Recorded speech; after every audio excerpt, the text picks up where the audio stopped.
तो पिछली क्लास में मैंने आपको बताया था कि आपका किस तरीके से आपका जो हड़प्पा सभ्यता थी, आर्य किस तरीके से आए। आपको बताया था कि भाई वैदिक सभ्यता किस तरीके से आई, ये किस तरीके से आपकी दो भागों में डिवाइड हुई थी, ऋग वैदिक काल उत्तर वैदिक काल। ये आपको दिख रहा है। जो जो चीज़ें ऊपर मैंने हाईलाइट करी, बस उनको क्या है कि उनको एक बार अच्छे से रट लेना है, ठीक है। क्योंकि अभी क्या है कि अभी कौन सा क्वेश्चन, अगर मान लो एक क्वेश्चन देगा लूसेंट से पुट अप हो गया और आपको नहीं आता है, तो वो आपके लिए प्रॉब्लम है। क्यों?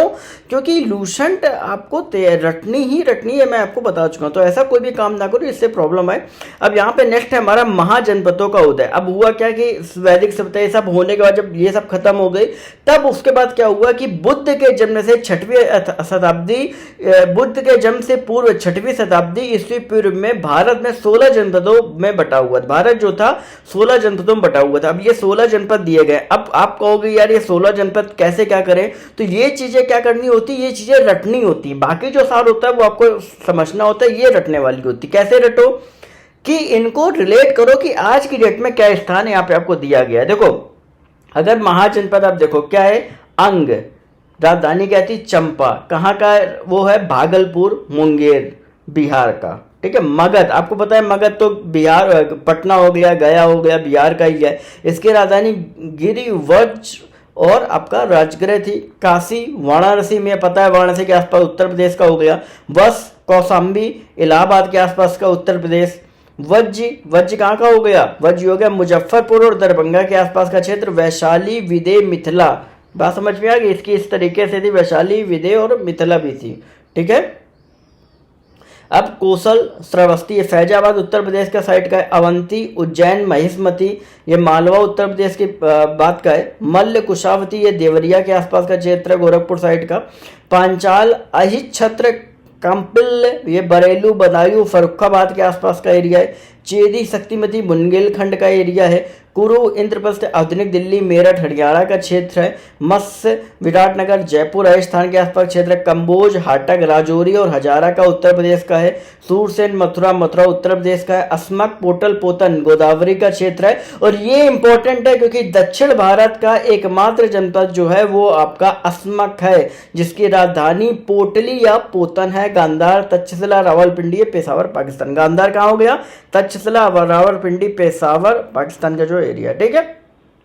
अब यहां पे सबसे इंपॉर्टेंट ये है कि ये किस तरीके से रटे। रटने का कुछ नहीं होता है, इसको कई टाइम्स, मैनी टाइम्स इसको क्या करना है, रिवाइज करना है। क्या करना है, रिवाइज करना है। जितना ज़्यादा आप इसको पढ़ोगे दिमाग में उतना ज़्यादा फिट होता जाए। कोई भी चीज़ हो ना, जब लगातार रिपीट करते रहते हो तो आपकी फिट होती रहती है माइंड में। जैन धर्म, अब जैन धर्म के संस्थापक और प्रथम तीर्थंकर ऋषभदेव। अब एक चीज़ ध्यान रखना, लोगों के कंफ्यूज होती है, 24वें तीर्थंकर कई बार सवाल आया है तो लोग क्या करते हैं, ऑप्शन में कंफ्यूज जाते हैं, ऋषभदेव को लोग लिख देते हैं, ठीक है। जबकि ऐसा नहीं है। 24वें तीर्थंकर कौन होते हैं, 24वें तीर्थंकर होते हैं आपके महावीर स्वामी, ठीक है। महावीर स्वामी 24वें तीर्थंकर थे। अब देख लेते हैं, तो ये आपके संस्थापक है और प्रथम तीर्थंकर है, ये चीज ध्यान रखो, इंपॉर्टेंट है। ऋषभदेव संस्थापक और पहले तीर्थंकर है।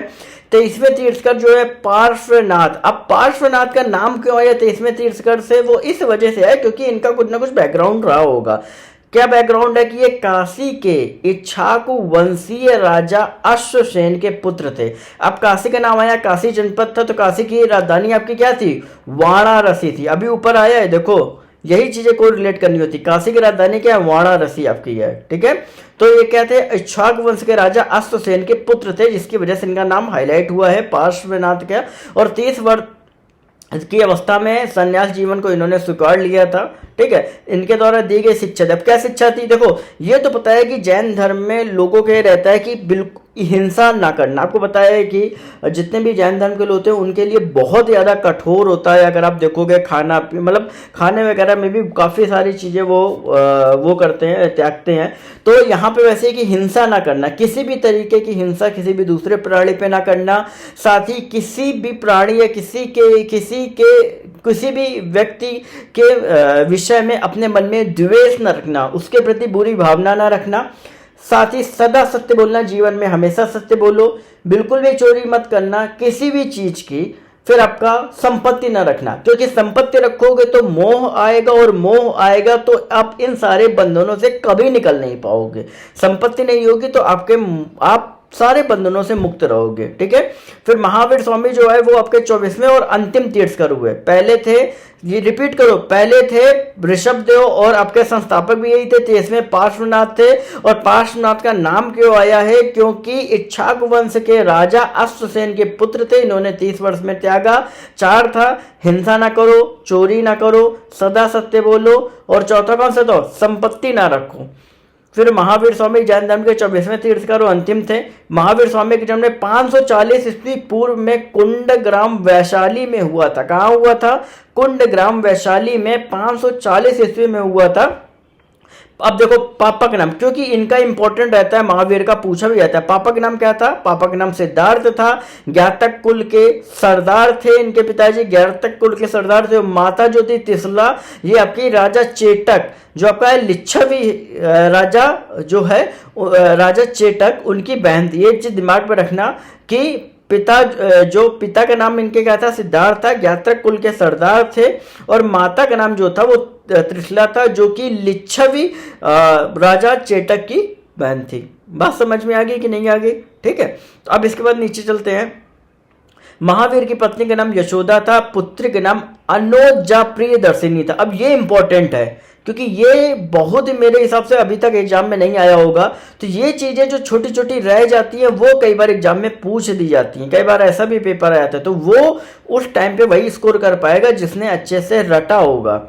महावीर के पत्नी का नाम यशोदा हो गया, पुत्र का नाम अनुजा प्रियदर्शिनी। अनुजा प्रियदर्शिनी, इसको 2-3 बार रिपीट करो कि अपने आ जाएगा। महावीर के बचपन का नाम वर्धमान था। इन्होंने 30 वर्ष की उम्र में माता पिता के मृत्यु के बाद बड़े भाई नंदीवर्धन से अनुमति लेकर संन्यास जीवन को स्वीकारा था। मतलब क्या हुआ कि जैसे इनके माता पिता कौन? सिद्धार्थ और माता त्रिशला, दोनों की मृत्यु होने के बाद इन्होंने क्यों त्यागा? क्योंकि होता क्या है ना कि एक जब इंसान बचपन से आप बड़े होते चले और जब अपने किसी घनिष्ठ व्यक्ति की अगर आप मौत देखते हो ना, तो आप विचलित हो जाते कि यार ये हो क्या रहा है, ये भी होता है क्या?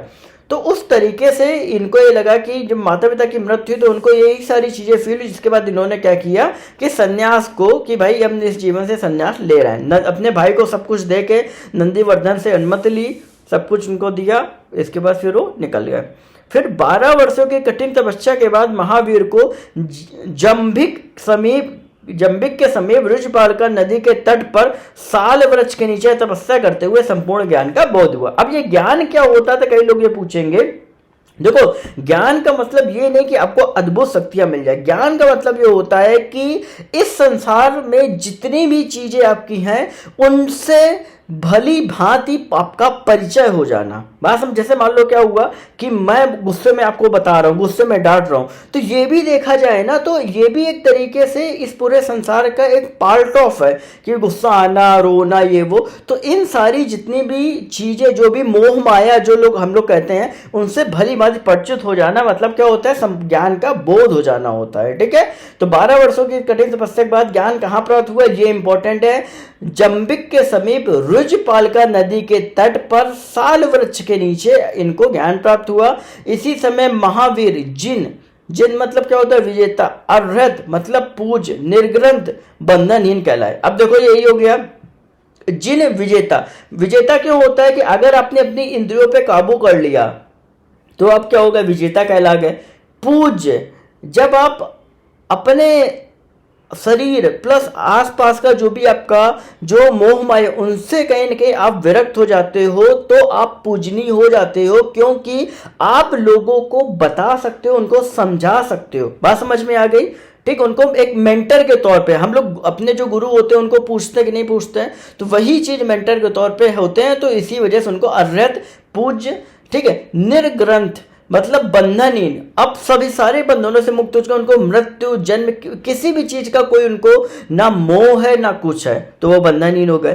फिर महावीर ने अपना उपदेश प्राकृत अर्धमागधी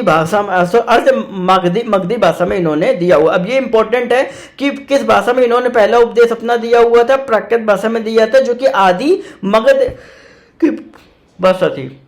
सॉरी, महावीर के प्रथम अनुयायी जो थे उनके दामाद थे प्रियदर्शनी के प्रति जामिल। अब ये चीज ध्यान रखना। प्रियदर्शनी का स्टार्टिंग नाम क्या था? अनुजा प्रियदर्शनी। महावीर के प्रथम अनुयायी उनके दामाद प्रियदर्शनी के प्रति क्या थे? जामिल बने। ठीक है। प्रथम जैन भिक्षुणी नरेश दादीवाहन की पुत्री चंपा थी। अब देखो ये जो पहली जो महिला हुई, भिक्षुणी मतलब क्या होती है? एक बिच्छू मतलब क्या होता है कि जो मांगने वगैरह, जैसे भीख मांगने, भिक्षुक उनको कहते हैं। ठीक है। तो पहली भिक्षुणी जो थी वो जैन धर्म की, वो आपकी थी नरेश दधिवाहन की पुत्री चंपा थी। फिर महावीर ने अपने शिष्यों को 11 गणोधरों में विभाजित किया था। आर्य सुधर्मा अकेला एक ऐसा गंधर्व था, ये इंपॉर्टेंट है कि आर्य सुधर्मा जो है वो एक गंधर्व था। पूछा जा सकता है कि आर्य सुधर्मा कौन था, या कौन सा ऐसा गंधर्व था जो महावीर की मृत्यु के बाद जीवित रहा? तो कौन था? आर्य सुधर्मा था, जो महावीर की मृत्यु के बाद भी जीवित रहा और जो जैन धर्म का प्रथम घेरा या मुख्य उपदेशक बना। अब ये इंपॉर्टेंट है कि महावीर तो 24वें तीर्थंकर से उन्होंने ज्ञान प्राप्त किया। पहला जो उन्होंने उपदेश था वो जंबक के समीप ऋषिपारकल नदी के नीचे और साल के वृक्ष के नीचे जो है वो उन्होंने ज्ञान की प्राप्ति जो है उनको हुई। ठीक है। 3 थे, क्या थे? जिन, अर्हत, निर्ग्रंथ, 3 कहलाए। ठीक है। और तीनों के नाम ध्यान रखना। जिन मतलब होता है विजेता, अर्हत होता है मतलब पूज्य, निर्ग्रंथ होता है बंधनी। ये कई बार एग्जाम में आपका आता भी है। ठीक है। तो आर्य सुधर्मा ने क्या किया? जैसे ये खत्म हुई उसके बाद इन्होंने पूरा बागडोर संभाल ली जैन धर्म की, और पहला जो इन्होंने घेरा या मुख्य उपदेश जो है वो आपका आर्य सुधर्मा ने ही आपका दिया हुआ था। ठीक है। एक चीज और ध्यान रखना कि जब भी कोई चीज आप पढ़ दो उसका रिवीजन इंपॉर्टेंट है।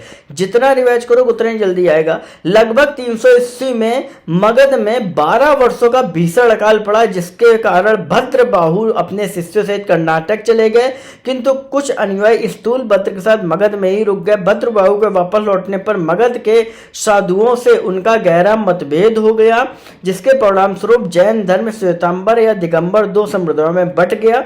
स्थूल भद्र के शिष्य श्वेतांबर शेष वस्त्र धारण करने वाले, भद्रबाहु के शिष्य दिगंबर नग्न रहने वाले कहलाए। अब देखो 2 चीजें भाई बहुत अच्छे समझना, अच्छे से आपको याद हो जाएगी। देखो हुआ क्या है ना कि 300 साल तक जो भी चीजें मगध में थी सब रही, सब कुछ रहा।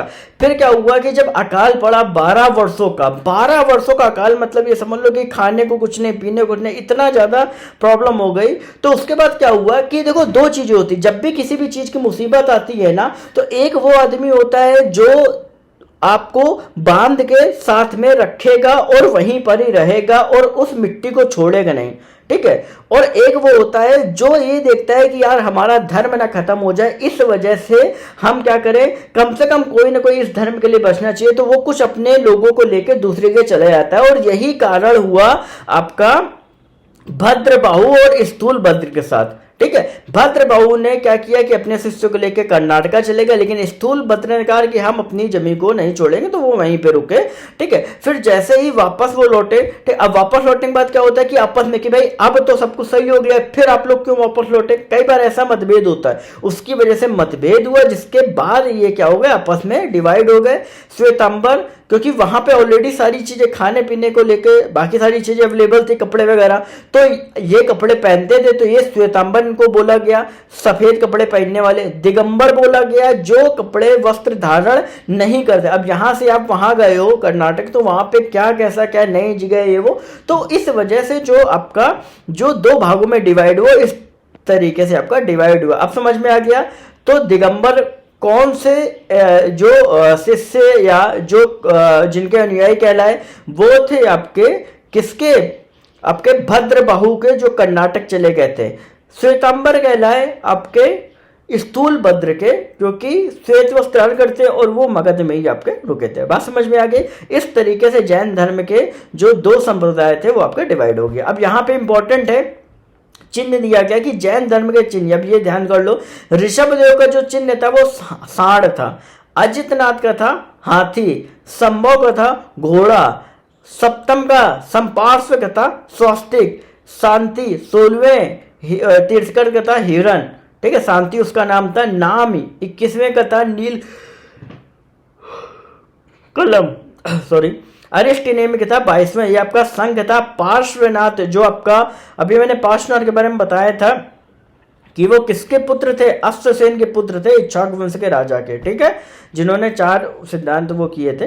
ठीक है। इसके बाद अरिष्ट नियमित है 22वें उनका संघ है, पार्श्वनाथ 23वें इनका सर्प है और महावीर 24वें का क्या है, सिंह है। अब दो जैन तीर्थगुरु ऋषभ देव एवं अरिष्ट नेम का उल्लेख ऋग्वेद में मिला है। अरिष्ट नेम को भगवान कृष्ण का निकट संबंधी माना जाता है। अब ये इंपॉर्टेंट है कि भैया दो जैन तीर्थगुरुओं का जो आपका नाम है वो ऋग्वेद में, मतलब सबसे प्राचीन वेद में जो है वो इन दोनों का नाम मिला हुआ है। ठीक है, अब ये चीज थोड़ा तैयार कर लेना, याद कर लेना, पूछा जा सकता है। अब स्थूल पत्र से ये हो गया। अब जैन धर्म के 3 रत्न कौन से थे, सम्यक दर्शन, सम्यक ज्ञान, सम्यक आचरण। बात समझ में आ गई। त्रिरत्न के अनुशीलन में निम्न 5 व्रतों का अनिवार्य है। पहला क्या हो गया, अहिंसा का हो गया, सत्य वचन, अस्तेय, अपरिग्रह, ब्रह्मचर्य। ठीक है, अब इसके बाद क्या, अहिंसा मतलब क्या, हिंसा न करना, सत्य वचन सत्य बोलना, ब्रह्मचर्य मतलब क्या हो गया कि ब्रह्मचर्य तो आपको बताइए कि स्त्री से दूर रहना और वो, ठीक है। अपरिग्रह मतलब दूसरे की चीजों पे गलत नजर न डालना, और अस्तेय मतलब क्या होता है कि अपने आप को, अस्तेय मतलब मुझे पता नहीं, ये एक बार चेक करना पड़ेगा। ठीक है, फिर क्या है कि जैन धर्म के ईश्वर की कोई भी मान्यता नहीं है। जैन धर्म में क्या है कि सिर्फ और सिर्फ शूल आत्मा की मान्यता है। जैन धर्म जो है वो पुनर्जन्म और कर्मवाद में विश्वास रखते हैं। जी हाँ, जैन धर्म का ये मानना है कि अगर कोई भी व्यक्ति मरता है तो उसका जन्म निश्चित है और उसके कर्म के हिसाब से आपका बाकी चीजें रहती हैं। ठीक है, जैन धर्म के सप्तभंगी ज्ञान के अन्य नाम स्थैर्वत और अनेकावाद, ये तो एक अलग लाइन हो गई, कुछ खास नहीं है। जैन धर्म में अपने आध्यात्मिक विचारों को सांख्य दर्शन में ग्रहण किया। हाँ ठीक है, ये ध्यान कर लेना, सम्यक ज्ञान, सम्यक दर्शन, सम्यक आचरण जो है वो, उनमें क्या क्या चीजें आपकी है, 3 रत्नों में क्या क्या चीजें आपकी है। फिर जैन धर्म में मानने वाले कुछ राजा थे, कौन, उदायन, वंद राजा, चंद्रगुप्त मौर्य, कलिंग नरेश खारवाल, राष्ट्रकूट राजा, अमोघ वर्ष, चंदेल शासक। तो ये जो जैन धर्म में बता रहे, उस टाइम पे भी शासन वगैरह राजाओं का हुआ करता था। मैसूर के गंग वंश के मंत्री चामुंड के प्रोत्साहन से कर्नाटक के श्रवण बेरगोला में 10वीं शताब्दी के मध्य भाग में विशाल बाहुबली की मूर्ति, गोमतेश्वर की मूर्ति का निर्माण किया गया। अब क्यों किया गया, जब भद्रबाहु अपने साथ लेके गए थे, ठीक है, तो उस टाइम पे क्या था कि कई सारे ऐसे राजा वगैरह थे जो उनके ज्ञान से कहीं न कहीं अभिभूत हुए। ठीक है, तो आप देखोगे कि जो गंग वंश का जो मंत्री था उसने क्या किया, जो चामुंड के प्रोत्साहन से कर्नाटका के श्रवण बेरगोला में 10वीं शताब्दी के मध्य भाग में विशाल गोमतेश्वर की मूर्ति जो है उसका निर्माण कराया। खजुराहो के जैन मंदिरों का निर्माण भी चंदेल शासक। अब यहाँ देखो क्या हुआ कि जैन धर्म को कई अलग अलग शासक मानते थे, तो चंदेल शासक, तो उन्होंने क्या किया, खजुराहो को जैन मंदिर का निर्माण जो है वो चंदेल शासक ने कराया। मौर्योत्तर युग में मथुरा जैन धर्म का प्रसिद्ध केंद्र था। एक चीज ध्यान रखना, 16 जनपद अभी महाजनपद अभी आपने पढ़े, उनमें से आपका था मथुरा जैन धर्म का प्रसिद्ध केंद्र था। मथुरा कला का संबंध जैन धर्म से है। ठीक है, ये ध्यान रखना, मथुरा कला का संबंध जैन धर्म से। मथुरा जो था वो जैन धर्म का प्रसिद्ध केंद्र था। जैन तीर्थंकरों की जीवनी भद्रबाहु द्वारा रचित कल्पसूत्र में है। अब स्थूल भद्र जो थे वो वहीं रह गए थे, भद्रबाहु जो इधर उधर गए थे, तो उन्होंने आपकी जैन तीर्थंकरों की एक जीवनी लिखी। तीर्थंकरों मतलब क्या होता है कि जो तीर्थ वगैरह, अब वो यहाँ से छोड़ के कर्नाटका गए, फिर वहां से घूम घाम के इधर उधर चाहे जहां भी हो वो वापस आए 12 सालों बाद। तो उस टाइम पे वो क्या हुआ कि कई सारी जगह का ज्ञान जो है वो लेके आए। तो जैन तीर्थंकरों की जो जीवनी है वो भद्रबाहु ने लिखी, क्योंकि भद्रबाहु मार गया था। ठीक है, 72वें वर्ष की आयु में महावीर की मृत्यु हो गई। और कहाँ हुई है, बिहार के पावापुरी राजगीर में आपकी जो मृत्यु है वो हुई है। ठीक है, बात समझ में आ गई, बात समझ में आ गई कि नहीं आ गई कि 72 वर्ष की आयु में महावीर की मृत्यु 468 ईस्वी पूर्व में बिहार के पावापुरी। एक चीज ध्यान रखना, ईस्वी पूर्व जो हो रहे हैं ना वो बड़े से छोटा चल रहा है, ये ध्यान रखना। ईस्वी होता है छोटे से बड़ा और ईस्वी पूर्व होता है बड़े से छोटा। तो ऊपर से नीचे यहाँ जीरो की तरफ हम लोग जा रहे हैं, ध्यान रखना, माइनस से। ठीक है, तो कहा हुई, बिहार के पावापुरी राजगीर में हुई। मल्ल राजा सस्तिपाल के राजा प्रसाद में महावीर को निर्माण प्राप्त हुआ। ठीक है, चलो कोई नहीं। अब आते हैं बौद्ध धर्म में, ये भी इंपॉर्टेंट है।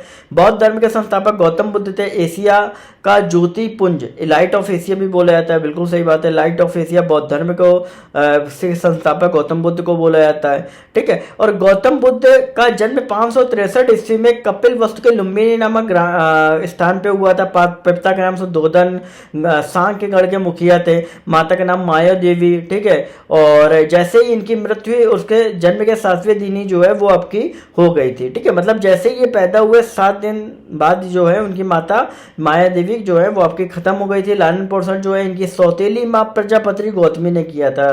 भाई जैसे इनकी माँ खत्म हुई, शुद्धोधन इनके पिता शुद्धोधन ने दूसरी शादी कर ली, जिसके बाद इनकी जो सौतेली माँ है प्रजापति गौतमी ने इनका पालन पोषण किया था। बचपन का नाम इनका भी जो है वो आपका सिद्धार्थ है। अब यहाँ पे सबसे इंपॉर्टेंट ये है कि यहाँ पे जब आप जाओगे ऊपर जैन धर्म को पढ़ने, तो ये ध्यान रखना कि महावीर के बचपन का नाम क्या था, वर्धमान। बात समझ में आ गई? हाँ। अब इसके बाद अगर आप देखोगे तो हाँ, तो सिद्धार्थ था गौतम बुद्ध का विवाह 16 साल की अवस्था में हो गया था, यशोधरा के साथ हुआ था। डिफरेंस ध्यान है यशोदा यशोधरा में। पुत्र का नाम क्या था, राहुल था। उनकी पुत्री का नाम था अनुजा, प्रियदर्शनी था। उनके दामाद ने पहली दीक्षा ग्रहण करी थी जैन धर्म में। सिद्धार्थ जब कपिल वस्तु की सैर पर निकले तो उन्होंने 4 दर्शक देखा। कौन सा, बूढ़ा व्यक्ति, बीमार व्यक्ति, 100 और एक सन्यासी, 4 व्यक्तियों को देखा, ठीक। संसारी समस्याओं से व्यथित हुए। देखो एक चीज ध्यान रखना कि जिन्होंने भी सन्यास लिया है उन्होंने कुछ ना कुछ ऐसा उन्होंने जीवन में एक्सपीरियंस किया है जिसकी वजह से उन्होंने सन्यास लिया हुआ है। तो इन्होंने भी 29 साल की उम्र में गृह त्याग किया, जिसे क्या हम कहते हैं, महानिष्क्रमण कहते हैं। महानिष्क्रमण जो है वो आपका कहा जाता है। अब बुद्ध के जीवन से कुछ धर्म का प्रतीक जान लो। जन्म जो होता है वो कमल या सांड का जो प्रतीक होता है वो जन्म का उद्देश्य है। कमल या सांड का प्रतीक जन्म का उद्देश्य है। घोड़ा जो है वो आपका ग्रह त्याग का एक उद्देश्य है। अब ग्रह त्याग क्या क्यों है, क्योंकि घोड़ा तेज भागता है, तो तेज भागेगा तो घर तो छोड़ना ही पड़ेगा। ज्ञान जो है वो आपका पीपल, बोधि वृक्ष का, ये ध्यान रखना, कई बार बोधि का नाम आया, बोधि पीपल का है। निर्वाण मतलब क्या होता है, पद चिन्ह। निर्वाण मतलब होता है मर जाना, मतलब वो प्राप्त करना। एक तरीके से क्या होता है, संन्यास लेके जब हाँ कि हमें किसी से मतलब नहीं है, मैं निर्वाण पे हूँ। मृत्यु मतलब क्या होता है, स्तूप, ठीक है। अब क्या हुआ कि महानिष्क्रमण जो ये निकले थे, ठीक। ग्रह त्याग के बाद सिद्धार्थ ने वैशाली के आलार कालम से सांख्य दर्शन की जो शिक्षा है वो ग्रहण करी। देखो ग्रह त्याग के बाद क्या हुआ, सिद्धार्थ ने वैशाली के आलार कालम में सांख्य दर्शन की शिक्षा ग्रहण करी। आलार कालम जो है वो सिद्धार्थ के पहले गुरु थे। एक चीज ध्यान रखना कि आलार कालम जो है वो उनका नाम इस वजह से इंपॉर्टेंट है क्योंकि वो सिद्धार्थ के आपके पहले जो गुरु थे, ठीक है, वो यही थे। अब इसके बाद क्या है कि आलार कालाम के बाद सिद्धार्थ ने राजगीर के रुद्रक रामपुत्र से शिक्षा प्राप्त करी। कहाँ से, रुद्रक रामपुत्र से जो है वो आपकी शिक्षा प्राप्त करी।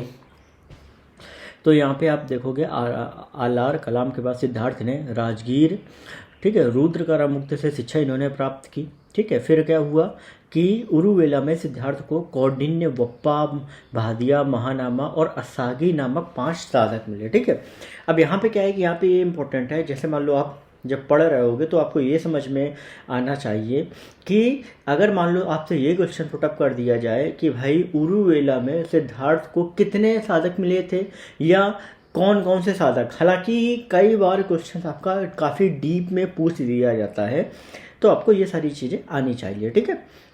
तो आपको ये 5 साधक मिले थे, एक बार ध्यान कर लेना, कौंडिन्य, ठीक है, वप्पा, भादिया, महानामा, सागी, ठीक है। 1-2 बार तैयार करोगे दिमाग में आ जाएगा।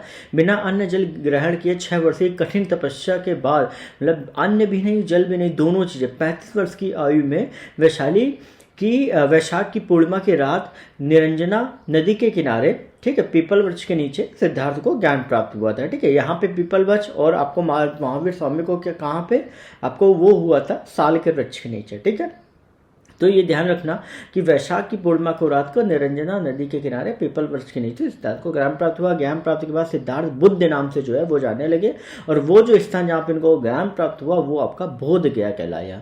फिर बुद्ध ने अपना प्रथम उपदेश जो है वो आपका सारनाथ ऋषिपत्तम में दिया। ये ध्यान रखिए, पुराना नाम है ठीक है, ऋषिपत्तम में दिया, जैसे बौद्ध ग्रंथों में धर्म चक्र परिवर्तन। अब ये ध्यान रखना, कई बार पूछा जा सकता है कि भाई जब बुद्ध ने अपना जो उपदेश दिया था उसको किस उसमें बोला गया, तो ये आपका धर्म चक्र परिवर्तन नाम से कहा गया। फिर क्या है, बुद्ध के अपने उपदेश में जनसाधारण, बुद्ध ने अपने उपदेश जो उन्होंने उपदेश दिया वो किस भाषा में दिया था, वो पाली भाषा। उस टाइम पे वहाँ पर जो जनसाधारण की भाषा थी वो आपकी पाली थी, पाली भाषा में दिया हुआ था। बुद्ध ने अपने उपदेश कौशल वैशाली कौशाम्बी अन्य राज्यों में दिए, ठीक है, जो कि वहीं उसी के आसपास के ही थे, बिहार स्टेट के ही हैं सारे, ठीक है। बुद्ध ने अपना सार्वजनिक उपदेश कौशल देश की राजधानी श्रावस्ती में दिया था। कौशल देश की राजधानी, ये महाजनपद में देखोगे तो आपको मिल जाएगा, कौशल देश की राजधानी श्रावस्ती में दिया था। इनके अनुयायी कुछ शासक थे, जैसे बिंबिसार भी था, प्रसेनजीत भी था, उदयन भी था। बुद्ध 80 वर्ष की अवस्था में 483 ईस्वी में कुशीनारा देवरिया उत्तर प्रदेश में चुंद द्वारा अर्पित भोजन करने के बाद हो गई, जिसे बौद्ध धर्म में महापरिनिर्वाण, मतलब महापरिनिर्वाण मतलब क्या हो गया कि वो मर गए। और बुद्ध की मृत्यु 80 वर्ष की अवस्था में, इनकी मृत्यु का भी 80 वर्ष की अवस्था में 483 ईस्वी पूर्व में कुशीनारा एक जगह पे थी, ठीक है, जहाँ पे देवरिया उत्तर प्रदेश में थी, ठीक है। और चुंद द्वारा भोजन अर्पित करने के बाद हो गई, चुंद द्वारा भोजन अर्पित करने के बाद हो गई, ठीक है। फिर यहाँ पे गए, मल्लों ने अत्यधिक सम्मान पूर्वक बुद्ध का अंत्येष्टि संस्कार किया, ठीक है भाई, ये ध्यान रखना, मल्लों ने अंतिम संस्कार किया था। एक अनुश्रुत के अनुसार मृत्यु के बाद बुद्ध के शरीर के अवशेषों को 8 भागों में बांटकर उनको 8 स्तूप का निर्माण कराया था। अब देखो ये क्या, एक अनुश्रुति, अनुश्रुत मतलब क्या होता है, कहीं सुनी हुई बातों के अनुसार ये बताया, कभी ये चीज कंफर्म नहीं है ना, उस टाइम कोई था जिसने लिखा, उन्होंने ये एक सुना हुआ है कि ऐसा बताया गया है कि आपका मृत्यु के बाद बुद्ध के जो 8 शरीर के 8 भाग किए गए थे, जिनके अलग अलग 8 स्तूप बनाए गए। बुद्ध के जन्म और मृत्यु की तिथि को चीनी परंपरा के कैंटोन अभिलेख के आधार पर निश्चित किया गया, मतलब बुद्ध का जो जन्म और मृत्यु का जो तिथि थी वो चीनी परंपरा का जो कैंटोन अभिलेख है उसके आधार पर आपका निश्चित किया गया था कि बुद्ध का जन्म कब होगा, बुद्ध की मृत्यु कब होगी, ये सब आपका चीनी परंपरा के कैंटोन अभिलेख में दिया हुआ होगा, ठीक है। बौद्ध धर्म के बारे में हमें विशद ज्ञान पाली त्रिपिटक से मिलता है। अब देखो क्या है ना कि जब उन्होंने पहला उपदेश जो है वो पाली में दिया हुआ था, तो उसके बाद इन्होंने कई अलग अलग आपके वो लिखे हुए थे, ठीक है। तो ये पाली त्रिपिटक में सबसे ज्यादा जो बौद्ध धर्म के बारे में ज्ञान प्राप्त होता है। बौद्ध धर्म मूलतः अनिश्वरवादी है, ठीक है, जिसका कोई ईश्वरवाद नहीं है, ठीक है।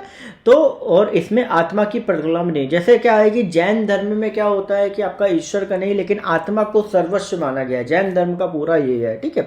लेकिन इसमें आपका क्या होगा, इसमें अनिश्वरवाद मतलब ईश्वर को भी नहीं और साथ ही आपका आत्मा की परिकल्पना को भी नहीं माना गया है।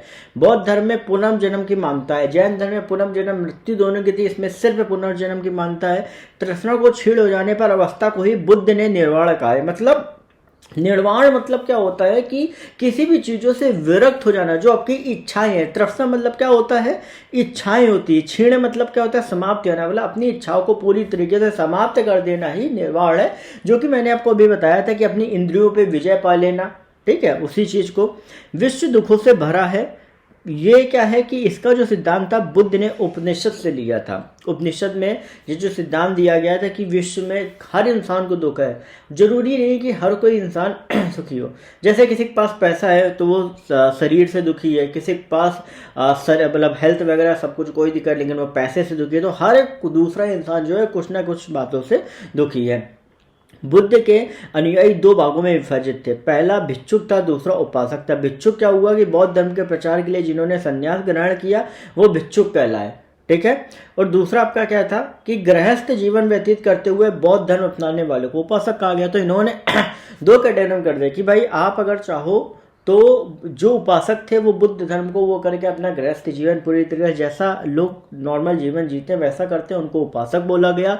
और कई लोग ऐसे थे जो धर्म के प्रचार के लिए जिन्होंने संन्यास ग्रहण किया, जो दूर दूर गए मतलब, तो उनको क्या बोला गया, उनको भिक्षुक बोला गया। बौद्ध धर्म के सम्मिलित होने के लिए न्यूनतम आयु 15 वर्ष है, मतलब कोई ऐसा कोई लिमिट नहीं है। अगर आप चाहो तो बौद्ध धर्म की जो आयु है वो 15 वर्ष की, तो कोई ना कोई सम्मिलित हो सकता है, न्यूनतम आयु। फिर क्या है, बौद्ध धर्म में प्रविष्ट होने को उपसंपदा कहा जाता है। बौद्ध धर्म में जो भी प्रविष्ट किया उसको उपसंपदा बोला गया। बौद्ध धर्म के 3 रत्न हैं, बुद्ध, धम्म और संघ। क्या कौन से? बुद्ध, धर्म और संघ। अब देखो क्या है कि ये 4 जो बौद्ध संगीति हैं ये इंपॉर्टेंट है, ये थोड़ा आपको याद रखना है कि किसके क्या शासनकाल में हुई है। पहली बौद्ध संगीति हुई थी 483 ईस्वी पूर्व में। 483 ईस्वी पूर्व मतलब जब ये खत्म हुए थे बुद्ध, ठीक है।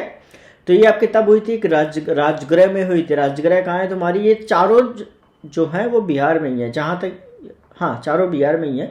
इनके अध्यक्ष थे महाकश्यप। अजातशत्रु शासनकाल था। द्वितीय संगीति हुई थी 383 ईस्वी में, ठीक है। अब ये बढ़ रहा है, मतलब समय काल क्या होता है, नीचे से ऊपर आ रहा है। ईस्वी पूर्व में वैशाली में हुई थी। सभा कामी अध्यक्ष थे। काला अशोक जो थे शासनकाल में था। तीसरी बौद्ध संगीत 255 में हुई थी। पाटिलपुत्र में हुई थी और मोगलिपुत्र से अशोक के शासनकाल में हुई थी। चतुर्थ बौद्ध संगीत जो थी वो यहाँ पे ईस्वी नहीं लिखा हुआ है, ठीक है, प्रथम शताब्दी में आपकी हुई थी। ईस्वी में आपको बता दूंगा। कुंडलवन में आपकी हुई थी। वसुमित्र अश्वघोष के अध्यक्षता में हुई थी और कनिष्क में हुई थी। अब ये चीज क्या है आपको रटनी पड़ेगी, ठीक है।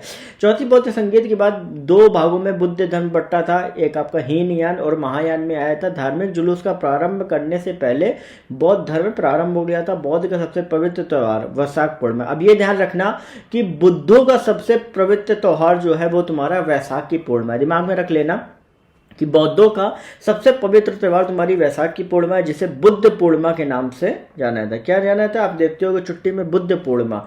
इसका महत्व इसलिए है क्योंकि बुद्ध पूर्णिमा के दिन ही बुद्ध का जन्म, ज्ञान की प्राप्ति और परिनिर्वाण, मतलब उसी टाइम ही आपका सारी चीजें आपकी बुद्ध पूर्णिमा के दिन ही हुई है। इस वजह से इसको बोला गया है।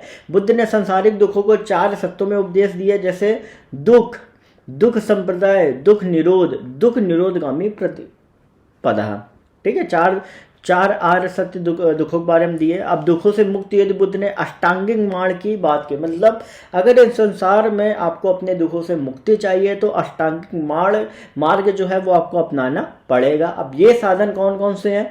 सम्यक दृष्टि, सम्यक संकल्प, सम्यक वाणी, सम्यक कर्मांत, सम्यक आजीव, सम्यक व्यायाम, सम्यक स्मृति और सम्यक मतलब होता है समाधि। मतलब क्या एक तरीके से हो गया कि सही दृष्टि, संकल्प से, वाणी, कर्म, आजीव जीने का, मतलब एक तरीके से इच्छा, व्यायाम, स्मृति और समाधि। ये जो टोटल 8 चीजें, इन्हीं में ही आपका जो पूरा जो जीवन है वो इन्हीं के बीच में ही आपका है, ठीक है। और यही जो है वो आपको दुखों से मुक्ति दिलाती हैं। बुद्ध ने अष्टांगिक मार्गों का पालन करने के उपरांत मनुष्य की भव तृष्णा नष्ट हो जाती है। देखो अब क्या इन्होंने बोला कि अष्टांगिक मार्ग आप जैसे ही अपनाओगे इसके बाद आपकी जो इच्छाएं हैं वो खत्म हो जाएंगी। और इच्छाएं खत्म हो जाने का मतलब ये हो गया कि आपको निर्वाण प्राप्त हो गया, कि आपको किसी भी चीजों से कोई इच्छा नहीं है, आप बस जी रहे हो, बस ये है। मतलब ओवरऑल क्या होगा, आज जैसे मैं बैठा हुआ हूँ, क्या है कि मुझे किसी भी चीज़ की कोई लालसा नहीं, ना पैसों की ना किसी चीज़ की, तो मेरे लिए क्या, मैं ऐसे एक बस जीवन जी रहा हूँ, ठीक है। तो जीवन जी रहा हूँ, ध्यान मेडिटेशन करके जीवन जी रहा हूँ, बस वही चीज़ उन्होंने बोला है कि भाई हर तरीके से अगर आप अपनी इच्छाओं से मुंह मोड़ लेते हैं या इच्छाओं को छोड़ देते हैं तो जीवन आप में आपको कभी दुख मिलेगा ही नहीं, क्योंकि इच्छाएं ही आपको जो दुख का अनुभव जो है वो आपको कराती हैं। क्योंकि जब कोई चीज़ नहीं मिलती है तो आपको ये लगता है अरे यार क्यों नहीं मिली, ठीक है। निर्वाण जो है वो बौद्ध धर्म का परम लक्ष्य है, जिसका अर्थ है दीपक का बुझ जाना, मतलब खत्म हो जाना, जीवन मरण मुक्त होना। बुद्ध ने निर्वाण प्राप्ति को सरल बनाने के लिए 10 सीलों पर बल दिया। कौन कौन सी? अहिंसा, सत्य, चोरी न करना, किसी प्रकार की संपत्ति न रखना, मद्य सेवन न करना, असमय भोजन न करना, सुखप्रद बिस्तर पर नहीं सोना, धन संचय न करना, स्त्रियों से दूर रहना, नृत्य गान आदि से दूर रहना। गृहस्थ के लिए केवल 5 सील और भिक्षुओं के लिए 10 सील मानना अनिवार्य था। मतलब अगर गृहस्थ जीवन में आप जी रहे हो तो 5 सील कौन कौन से आपके हो सकते हैं?